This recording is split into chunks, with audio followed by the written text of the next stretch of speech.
there's all sorts of ways to deal with your breakup and party-related issues.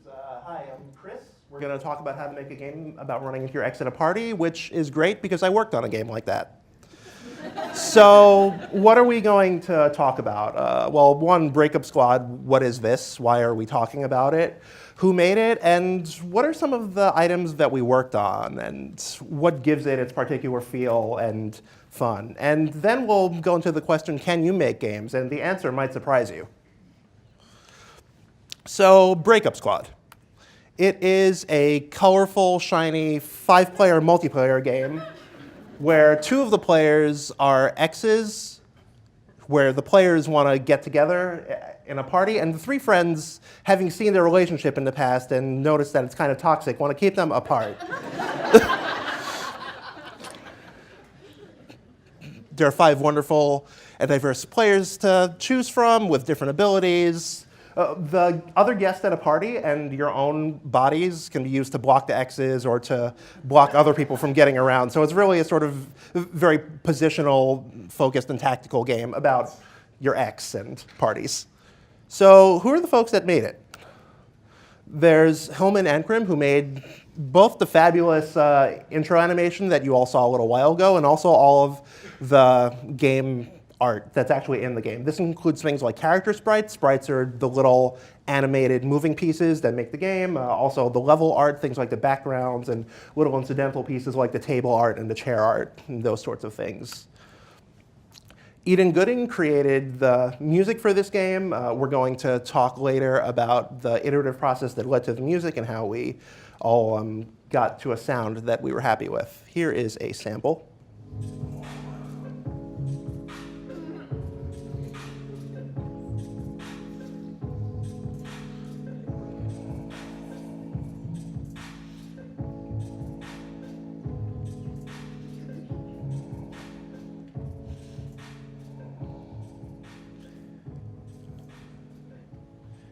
And fade. There's Kat Small, who, this is her game. Really, she got the initial commission from No Quarter, and the design and the overall premise is something that she came up with.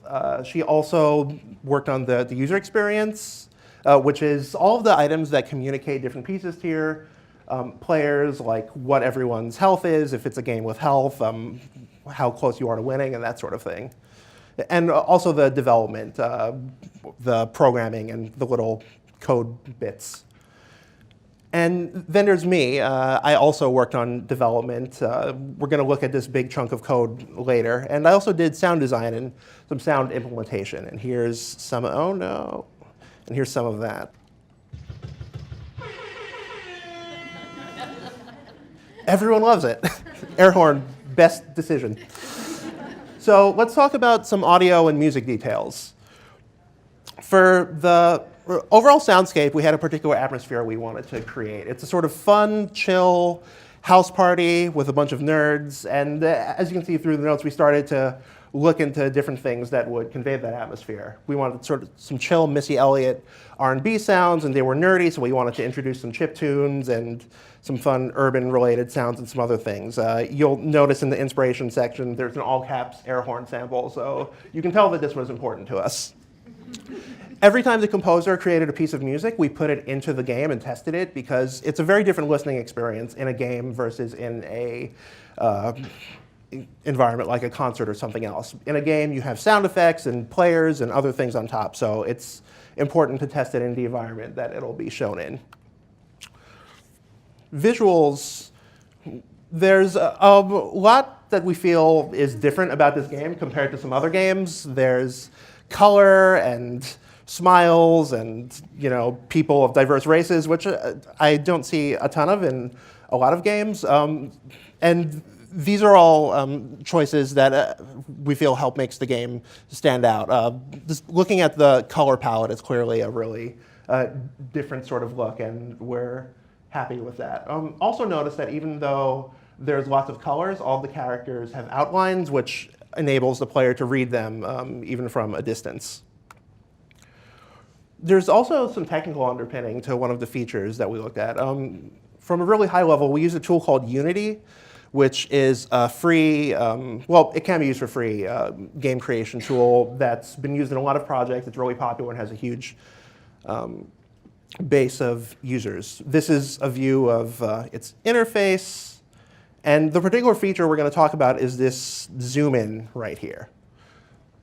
So what this does is it shows when the two X's are about to get close and focuses the action right on that point. It shows that they're about to connect and also creates a sort of hype moment for the players. So in Unity, you can write code in either C# or JavaScript, and we used C# for our project. Once you create a script, you can edit all of the parameters here and tweak everything individually. And this is the code that powers it, which I was told that you folks like that sort of thing, so I'll leave that on screen for a little bit. Basically, what it does is it finds the center point between the two X's and points itself at a location at all times. When it detects that the X's are close enough, it zooms in and makes sure that they're both in frame. If after getting close, the X's get far apart again, then it'll zoom out and resume the previous position. And I actually just took a screenshot of this from the code. So if you're giving talks, having well-commented code is good. So can you make games? I would say that the answer is yes. It's actually easier than ever before right now to make games. There are so many tools out there that don't require like really deep coding, although you can if you want to. Like with Unity, we used C# coding, and similar things apply to the others. There's Unity, GameMaker, Studio, Construct 2, Unreal Engine, and so many more. In your cheat sheet, you'll find some more resources and guides about tools you can use to make games, ranging from really simple 2D to really polished, like 3D games, the kind of which that you would pay $60 for to play on your PlayStation. Like, the range is infinite. You can also make text adventures, which I think a lot of people disregard at first. But using a tool like Twine, you can create a really polished text adventure that also is really easy to create. You can see all of the paths and scenes are connected, and so you can lay out a game visually. It's a really great sort of experience. How do you get these skills and knowledge, though?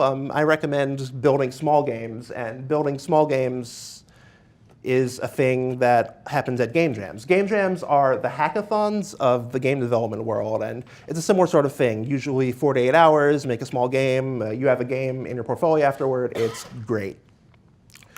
So I also wanted to highlight an event that my team is running in June. We're running the Game Developers of Color Expo, where we're going to highlight games and the people that create them made by people of color, to highlight all the awesome games and all the awesome game developers that aren't always being highlighted and getting the attention that we deserve. It's being hosted at the Schomburg Center, and we're super excited about it. We hope to see you there. And that's it. Here's our social media, and thanks. Good